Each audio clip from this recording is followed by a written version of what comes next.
Kali ini Lintas Misteri Indonesia ingin membagikan sebuah cerita. Sebuah cerita dari ilmu Jawa kuno yang memang sudah sangat lama disembunyikan.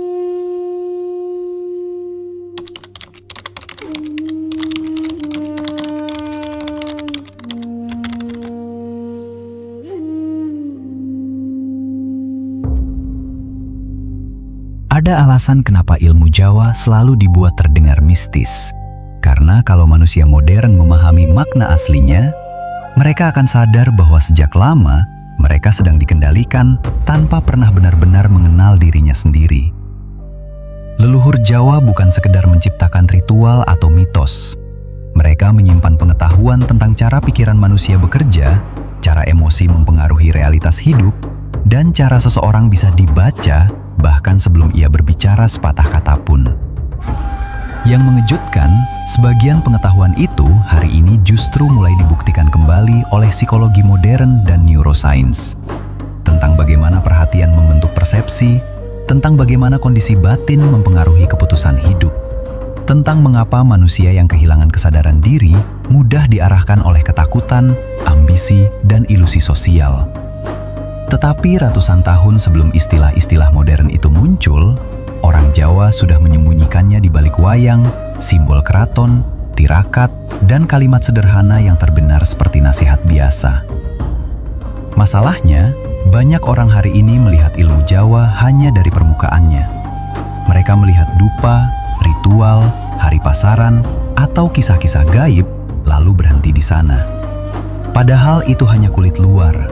Lapisan terdalamnya berbicara tentang sesuatu yang jauh lebih mengusik. Bagaimana manusia kehilangan pusat dirinya sendiri. Dalam pandangan Jawa kuno, manusia yang tidak mampu mengendalikan isi batinnya akan mudah dipengaruhi dunia luar. Ia merasa bebas, padahal hidupnya digerakkan oleh dorongan yang bahkan tidak ia pahami. Dan mungkin disinilah letak rahasia yang paling sengaja disembunyikan. Ilmu Jawa tidak pernah benar-benar mengajarkan manusia untuk menguasai dunia luar.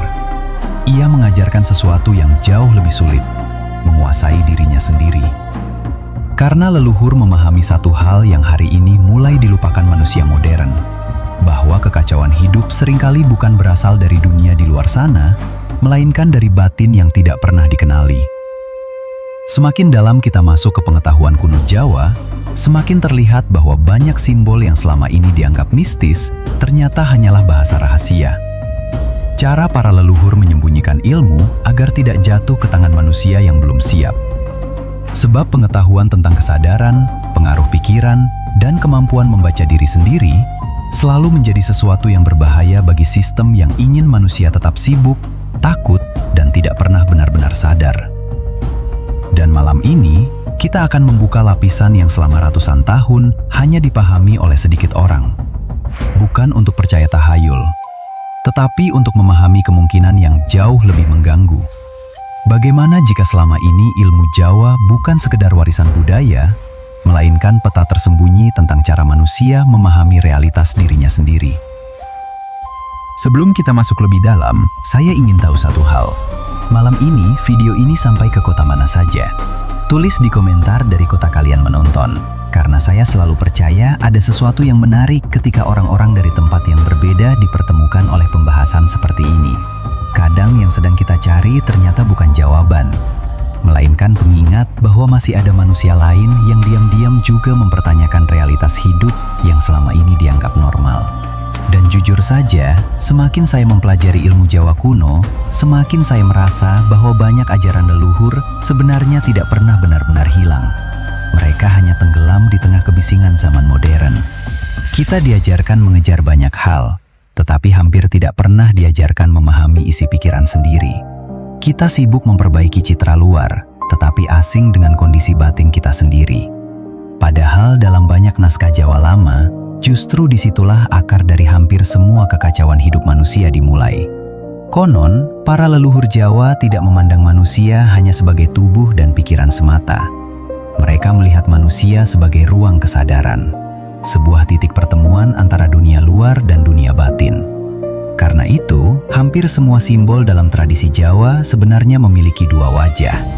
Wajah luar untuk masyarakat umum, dan wajah dalam untuk mereka yang Itulah sebabnya banyak ajaran terdengar sederhana di permukaan, tetapi terasa sangat dalam ketika direnungkan lebih lama.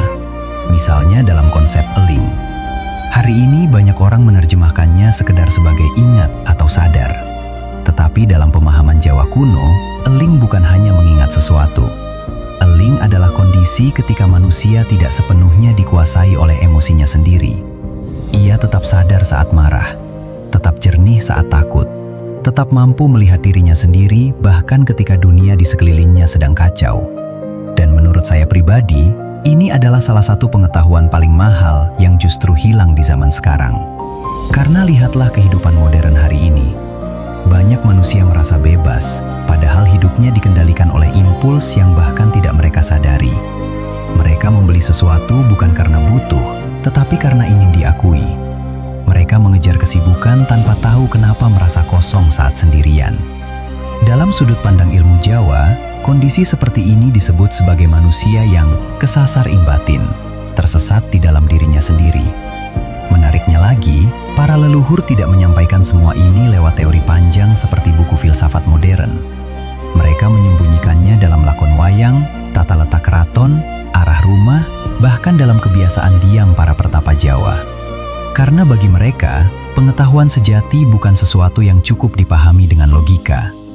Ia harus dialami, harus dirasakan perlahan, sampai seseorang mulai melihat hidup dengan cara yang berbeda.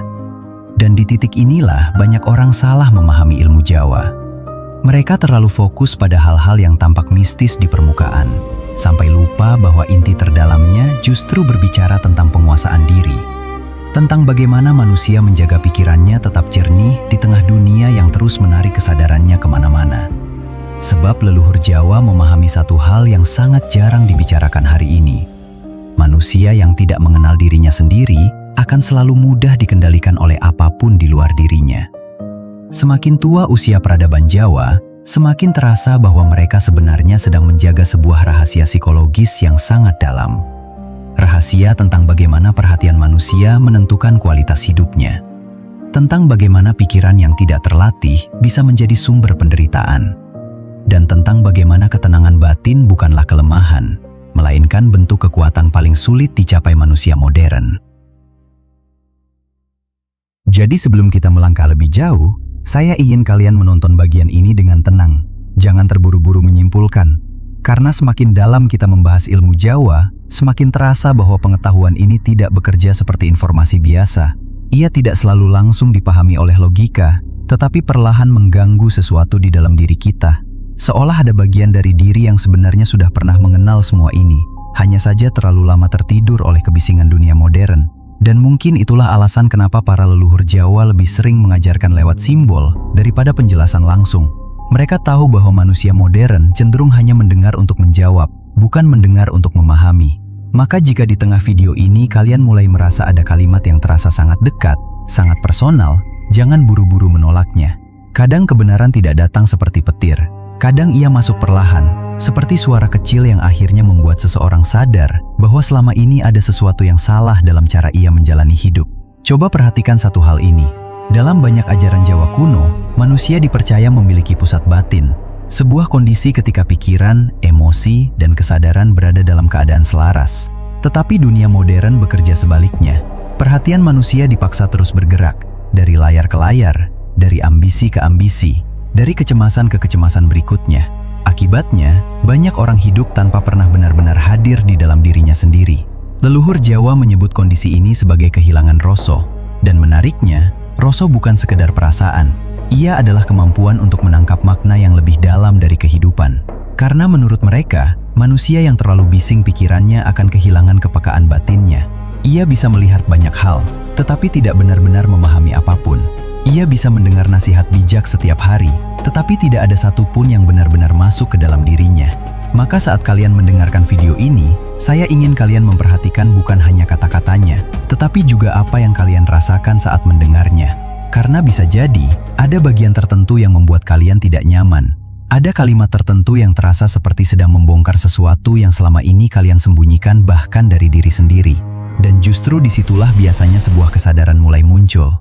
Saya percaya, ilmu Jawa kuno bukan dibuat untuk membuat manusia takut pada hal gaib. Justru sebaliknya, Ia dibuat agar manusia berani menghadapi dirinya sendiri, berani melihat kekacauan batinnya tanpa lari, berani menyadari bahwa banyak penderitaan lahir bukan karena dunia terlalu kejam, tetapi karena manusia terlalu lama hidup tanpa memahami isi kepalanya sendiri. Dan semakin saya menyelami naskah-naskah serta filosofi Jawa lama, semakin terlihat bahwa para leluhur sebenarnya memahami sesuatu yang hari ini sangat relevan. Mereka tahu bahwa manusia yang tidak mampu mengendalikan fokus perhatiannya akan mudah kehilangan arah hidup. Karena perhatian adalah bentuk energi paling berharga yang dimiliki manusia. Kemana perhatian pergi, disitulah hidup seseorang perlahan dibentuk. Inilah kenapa banyak simbol Jawa kuno selalu menekankan diam, hening, tirakat, dan pengendalian diri. Bukan karena mereka anti kehidupan dunia, tetapi karena mereka memahami satu hal yang sangat berbahaya.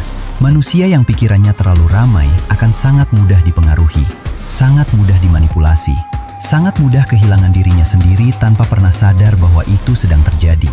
Dan setelah memahami bagian ini, kita baru bisa masuk ke lapisan berikutnya. Lapisan yang mungkin akan mengubah cara kalian memandang banyak simbol Jawa yang selama ini dianggap sekedar tradisi biasa. Karena ternyata, di balik semua itu, tersembunyi metode kuno untuk memahami cara kerja kesadaran manusia dengan tingkat kedalaman yang bahkan belum tentu dimiliki banyak orang modern hari ini.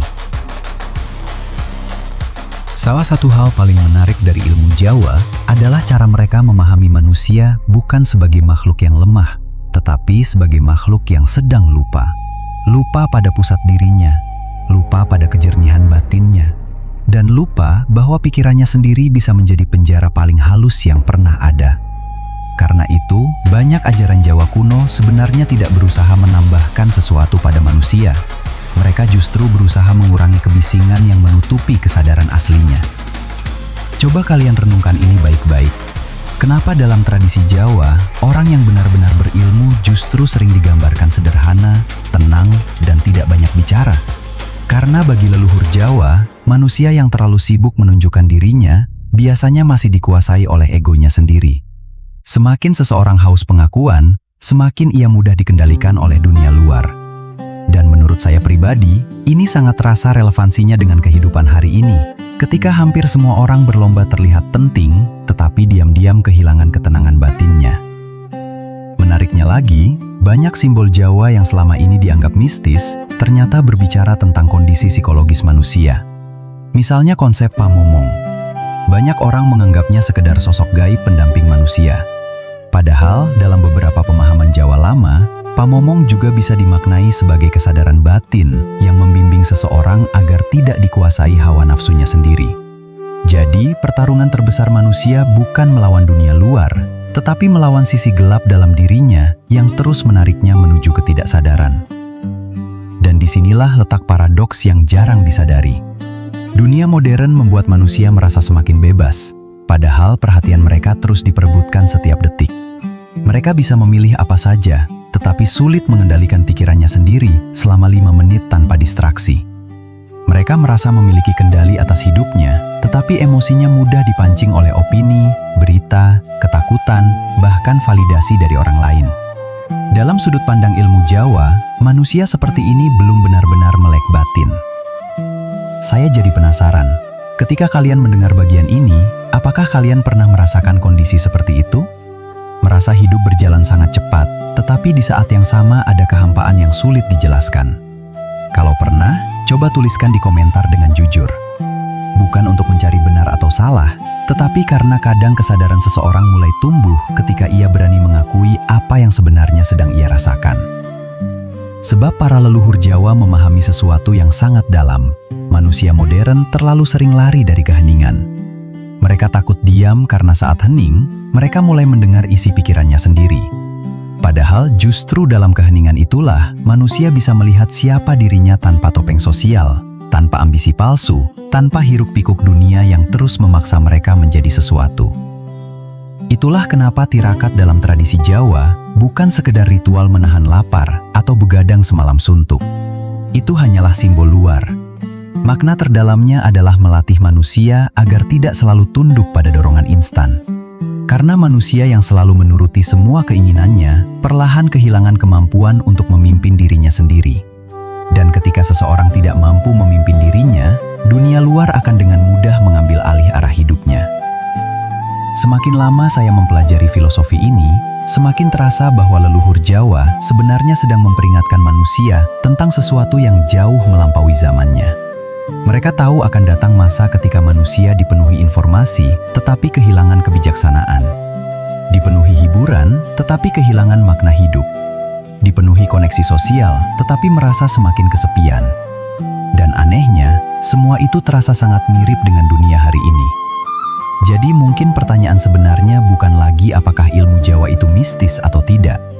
Pertanyaan yang lebih penting adalah, kenapa banyak ajaran kuno justru terasa semakin relevan ketika dunia modern semakin kehilangan arah? Dan bisa jadi, jawaban dari pertanyaan itu akan membawa kita pada lapisan paling tersembunyi dari seluruh pembahasan ini. Dan mungkin di titik inilah banyak dari kalian mulai menyadari sesuatu. Bahwa selama ini yang kalian cari bukan sekedar motivasi, hiburan, atau jawaban instan. Ada alasan kenapa pembahasan seperti ini terasa kena di dalam diri. Karena diam-diam, banyak manusia modern sebenarnya lelah hidup dalam kebisingan. Lelah merasa pikirannya tidak pernah tenang. Lelah menjalani rutinitas yang terus bergerak, tetapi tidak benar-benar membawa mereka lebih dekat kepada dirinya sendiri. Leluhur Jawa memahami kondisi ini jauh sebelum dunia modern lahir. Mereka tahu bahwa manusia bisa terlihat baik-baik saja di luar, tetapi batinnya perlahan kosong. Maka mereka tidak menawarkan pelarian, mereka menawarkan kesadaran. Sebab dalam pandangan ilmu Jawa kuno, ketenangan bukan sesuatu yang dicari di luar diri. Ia dibangunkan dari dalam. Dan kabar baiknya, kemampuan itu sebenarnya sudah ada di setiap manusia, hanya terlalu lama tertutup oleh kebisingan hidup.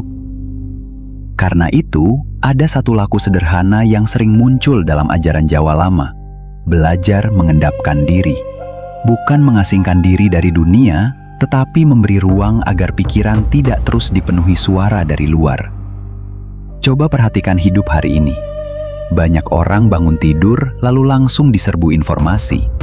Pikiran mereka bahkan belum sempat tenang, tetapi dunia sudah lebih dulu masuk dan mengatur arah emosinya. Sedikit demi sedikit, manusia kehilangan kemampuan mendengar dirinya sendiri.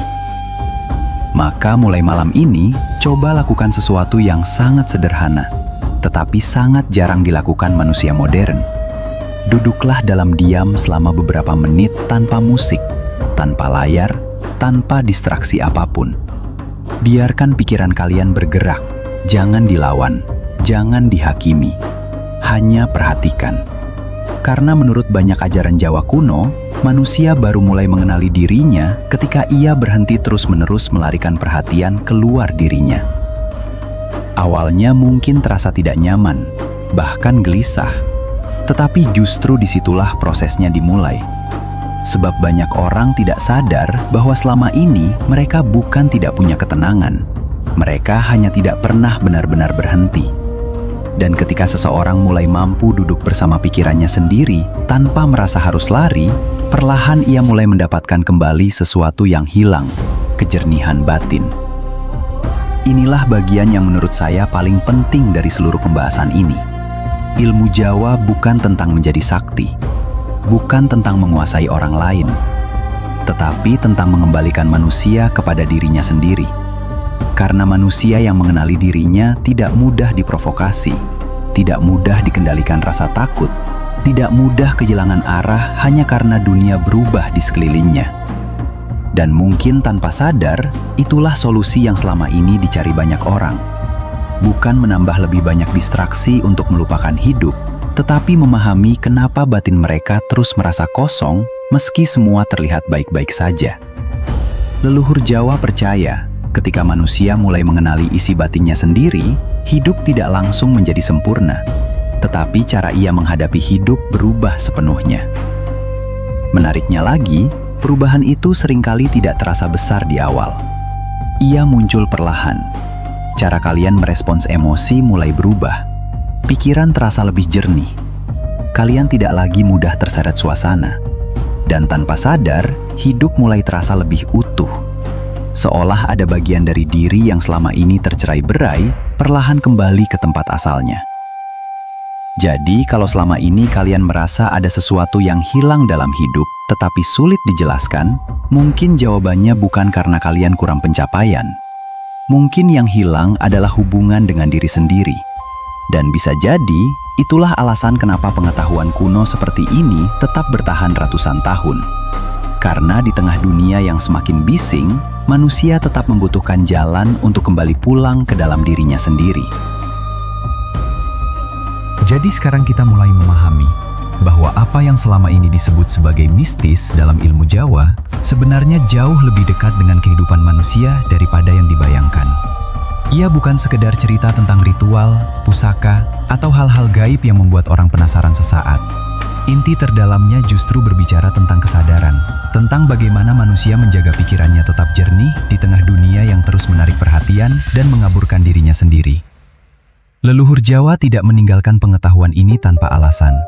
Mereka tahu akan datang zaman ketika manusia memiliki segalanya, tetapi kehilangan arah hidupnya. Zaman ketika manusia terlalu sibuk mengejar dunia luar, sampai lupa memahami isi batinnya sendiri. Dan mungkin inilah kenapa banyak ajaran kuno sengaja disamarkan lewat simbol, tembang, dan kisah-kisah yang terlihat sederhana. Karena pengetahuan tentang mengenali diri sendiri selalu menjadi sesuatu yang sangat berharga. Semakin kita melihat lebih dalam, semakin terasa bahwa ilmu Jawa kuno sebenarnya sedang mengingatkan manusia tentang satu hal mendasar. Hidup yang tidak sadar akan mudah dikendalikan. Dikendalikan emosi, dikendalikan ketakutan, dikendalikan ambisi yang tidak pernah selesai. Tetapi ketika seseorang mulai mengenali dirinya sendiri, perlahan ia mulai terbebas dari banyak hal yang selama ini mengikat batinnya tanpa ia sadari. Dan mungkin itulah sebabnya banyak orang merasa pembahasan seperti ini begitu kena.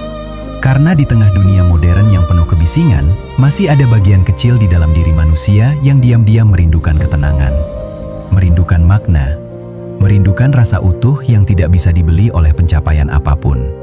Seolah ada sesuatu di dalam diri yang berkata, "Aku pernah mengenal semua ini, tetapi sudah terlalu lama melupakannya." Saya percaya, pengetahuan kuno tidak selalu harus dipercaya mentah-mentah. Tetapi ada kebijaksanaan tertentu yang layak direnungkan, dan ilmu Jawa adalah salah satunya. Karena semakin dunia bergerak cepat, semakin penting bagi manusia untuk tahu cara kembali diam, kembali sadar, kembali mengenali dirinya sendiri sebelum hidup benar-benar berlalu tanpa pernah dipahami. Jadi setelah menonton video ini, coba tanyakan perlahan pada diri kalian sendiri. Apakah selama ini kalian benar-benar menjalani hidup dengan sadar, atau hanya sibuk bergerak mengikuti arus tanpa pernah memahami siapa diri kalian sebenarnya? Karena bisa jadi, rahasia terbesar yang disembunyikan dari ilmu Jawa bukanlah tentang dunia gaib, melainkan tentang potensi kesadaran manusia yang selama ini tertidur. Jika pembahasan ini membuka sudut pandang baru di pikiran kalian, tuliskan pendapat kalian di komentar. Saya ingin tahu bagian mana yang paling terasa dalam bagi kalian. Dan kalau kalian ingin kita membahas lebih dalam tentang filosofi tersembunyi, simbol kuno, dan pengetahuan esoterik lain yang jarang dibicarakan secara terbuka, pastikan kalian tetap bersama di channel ini. Karena terkadang, pengetahuan paling berbahaya bukanlah pengetahuan yang membuat manusia takut, tetapi pengetahuan yang membuat manusia akhirnya mulai sadar.